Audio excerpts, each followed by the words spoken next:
You ask Tiger to solve. This deals with linear equations with one unknown.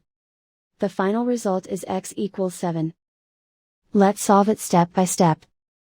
Simplify the expression. Group like terms. Simplify the arithmetic.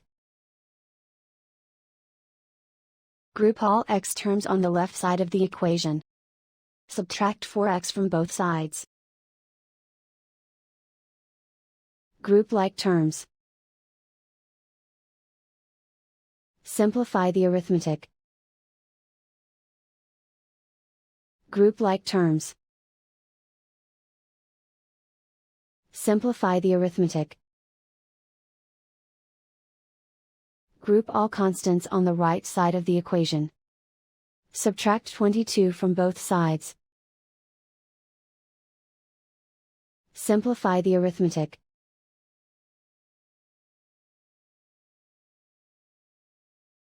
Isolate the x.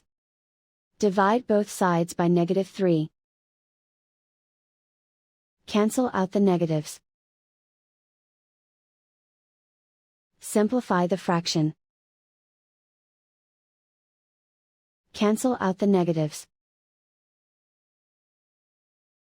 Find the greatest common factor of the numerator and denominator. Factor out and cancel the greatest common factor.